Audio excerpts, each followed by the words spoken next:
Halo, kembali bersama saya Hersun Arif dari Forum News Network dan sudah ada Bung Rocky Gerung. Ini Rocky Gerung Official, jadi ini kerjasama antara Forum News Network dan Rocky Gerung Official. Ini waktunya menjawab pertanyaan-pertanyaan dari para penggemar Anda nih, Bung Rocky. Tapi saya lihat sih, oh ini yang paling seru nih. Paling seru. Ada juga sih yang nggak gemar sih, kalau saya ada yang mengkritisi Anda juga. Coba saya Ayo, itu yang saya jawab. Ya. Okay. Ini saya ambil dulu yang berkaitan dengan presiden ini. Ini dari Furkon di Surabaya, Jawa Timur ya. Pak Rocky, kalau Anda dicalonkan dan dipilih sebagai presiden Indonesia, bersedia tidak? Kalau pemilihannya linear, saya nggak bersedia. Kalau pemilihannya extraordinary, nah saya bersedia tuh. Apa sih bedanya linear sama extraordinary? Kalau linear itu ya tukar tambah biasa, ada threshold segala macam. Kalau extraordinary kan keluar dari peristiwa unik, supaya kita menghasilkan pemimpin yang benar-benar dihasilkan oleh keadaan politik yang dinamis, bukan yang tukar tambah. Ini saya bicara juga buat mereka yang punya potensi untuk terpilih sebagai presiden 2024, harusnya mereka dihasilkan oleh situasi yang extraordinary itu. Bukan yang biasa-biasa aja. Biasa-biasa aja artinya ya threshold, terus nanti ke KPU secara rutin, nanya kesiapan segala macam. Saya kira kita mesti keluar dari situ, karena itu yang membuat kita politik itu jadi nggak bergairah kalau dia tidak dilakukan secara extraordinary itu. Oke. Bukan ekstra parlementer ya. Ya. Itu ekstra konstitusional. Ya. Kalau Anda bersedia, ini pertanyaan berikutnya, apa langkah pertama yang akan dilakukan dalam situasi pandemi seperti ini? Oh, masih dalam situasi pandemi? Ya. Ya, artinya ini kelihatannya dia tanya kalau Anda dipilih sekarang, ini berarti apa yang langkah pertama? Ya, saya lockdown aja seluruh kementerian, terus saya cari orang yang nggak ngerti apa-apa, tetapi mau belajar dari awal untuk menghasilkan Indonesia yang bebas pandemi. Karena mereka yang separuh-separuh tahu nggak ada gunanya tuh. Okay. Jadi kalau mau dibilang fresh bener-bener, ya cari orang yang nggak pernah orang pikirkan namanya tuh, supaya dia bebas dari beban membuktikan janji macam-macam itu. Jadi yang kabinet gitu. Yang kabinet sekarang sama sekali nggak ada yang dipakai ya?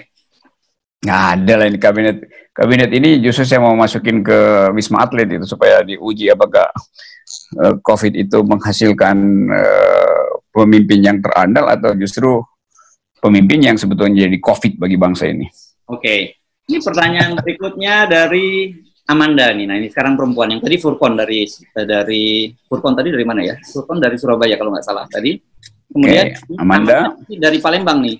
Saya selalu mengikuti Pak Rocky. Saya jadi penasaran apakah Pak Rocky ini punya tokoh idola, karena semua tokoh jadi dikritisi oleh Pak Rocky. Tokoh idola saya adalah orang yang bertanya kenapa saya harus punya tokoh idola itu. Artinya dia mempersoalkan sebetulnya. Ya. Oke. Ya semua tokoh potensi buat jadi idola kalau dia bisa hasilkan perspektif alternatif kan. Kan idola artinya sesuatu yang out of the box atau apapun istilahnya. Jadi tokoh idola itu mesti tokoh yang extraordinary, bukan yang biasa-biasa saja. Oke. Ya, ini berarti ini pertanyaan, padahal dia punya pertanyaan berikutnya. Kalau ada tokoh yang diidolakan, itu apakah Pak Rocky juga tetap punya catatan kritis terhadap tokoh yang diidolakan itu? Tentu nggak mungkin kita memberi catatan pada orang yang kita idolakan kan. Tapi dalam politik justru itu dalilnya bahwa kita nggak boleh mengidolakan seseorang.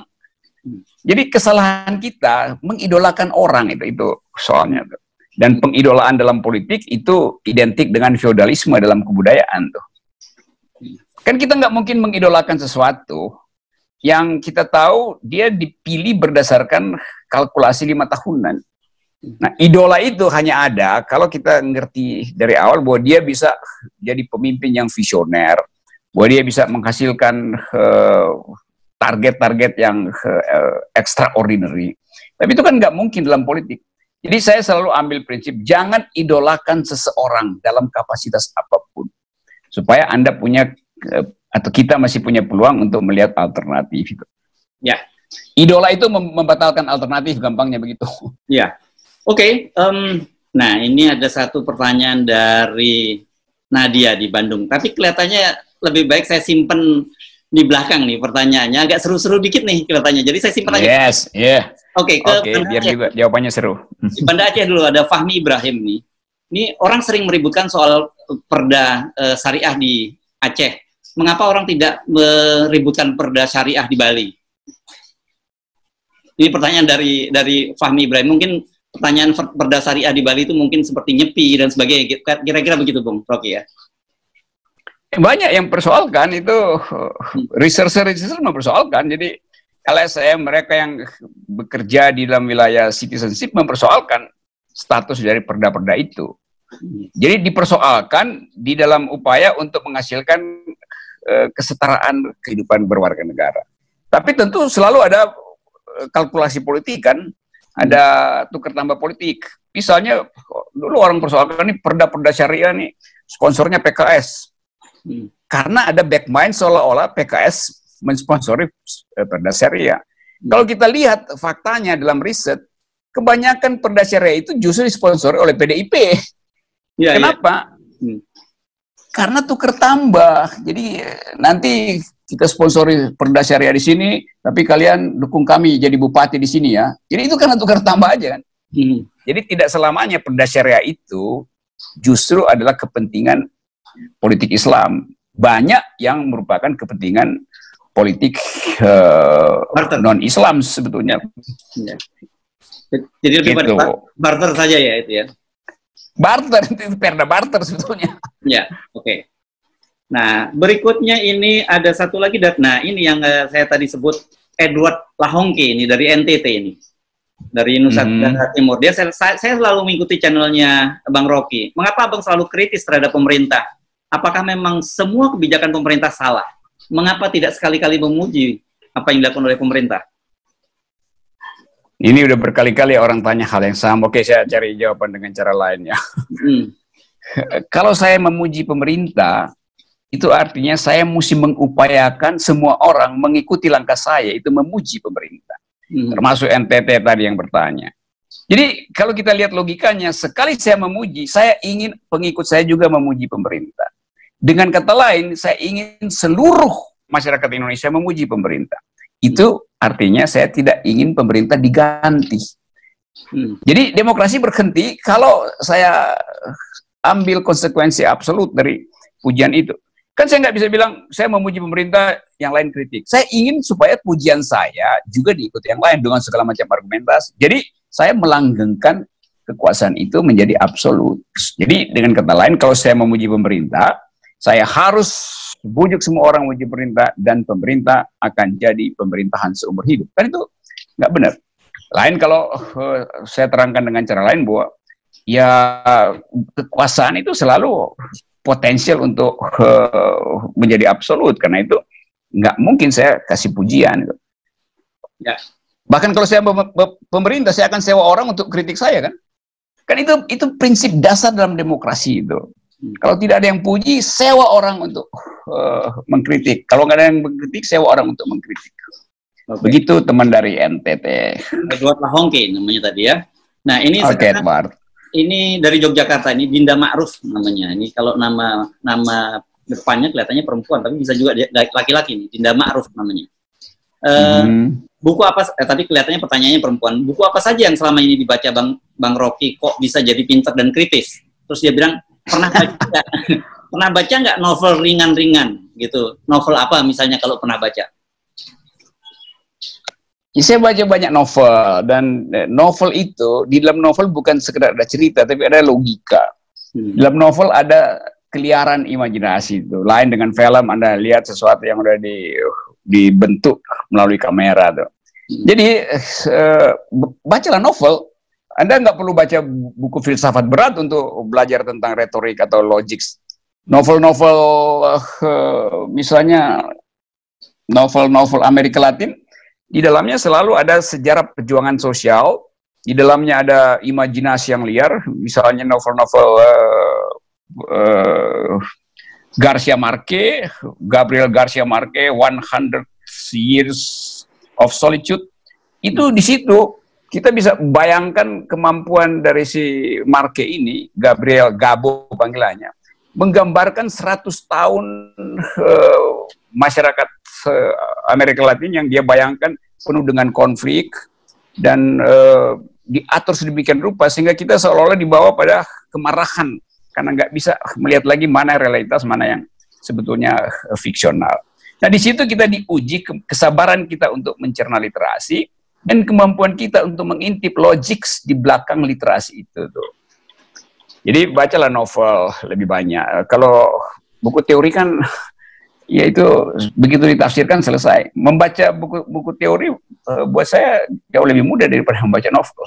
Oh gitu. Jadi karena buku teori ya buat Anda lebih susah baca novel ya daripada baca buku teori ya? Bukan lebih susah, lebih merangsang saya baca novel karena kita nggak bisa prediksi imajinasi kita kemana. Kalau buku teori nggak ada imajinasi, lebih gampang kita cerna buku teori itu. Oke. Gitu. Siapa namanya? Indah ya? Dinda Ma'ruf. Dinda Ma'ruf. Oke. Ini tadi yang pertanyaan dari Bandung nih, saya simpen tadi, namanya dari Nadia, gitu. Ini Nadia. Nah, ini pertanyaannya dimulai dengan maaf nih, Bung Rocky, dia bilang begini. Maaf mau tanya urusan pribadi. Ya. Sampai sekarang kalau nggak salah belum nikah kan? Apa memang tidak ada perempuan yang memikat dan memenuhi syarat? Ini pertanyaannya berat ini. Oke, tolong cari nomor teleponnya, nanti saya jawab lewat direct message lewat WA. Ya, saya tahu Dinda Nadia punya interest untuk cari tahu hal-hal semacam itu tuh. Mungkin sekali karena menganggap ada yang tidak lengkap di dalam biografi seseorang.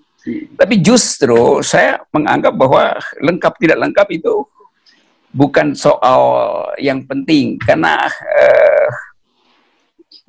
ya soal-soal begituan ya dengan mudah dijawab dengan cara berbohong, apalagi. Jadi saya anggap aja bahwa pertanyaan semacam itu pertanyaan yang familiar buat saya dan tentu dia punya maksud baik untuk bertanya. Ya. Entah maksud baik itu buat saya atau maksud baik itu buat dirinya sendiri itu. Nah, belum selesai ini. Dia tanya jadi sebenarnya wanita seperti apa sih yang jadi idaman Bang Rocky? Apakah harus cantik atau harus juga punya akal sehat? Saya maunya wanita yang tidak linier, wanita yang extraordinary itu.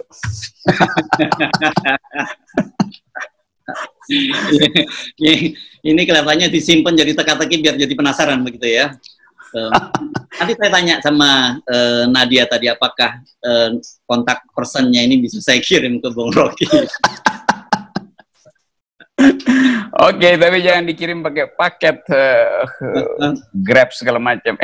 Ya. Oke, baik Bung Rocky, saya kira udah tepat tadi pertanyaan gitu ya. Simpen paling belakangan gitu. Terima kasih, sampai kita akan ngobrol lagi. Pertanyaan-pertanyaan dari para subscriber tetap kita tunggu, meskipun kadang-kadang kalau orang anak muda sekarang nyebutnya ada yang kepo model Nadia tadi gitu ya. Mudah-mudahan keponya bertambah setelah jawaban ini. Oke, Bung Rocky, terima kasih. Sip. Erzo, yes.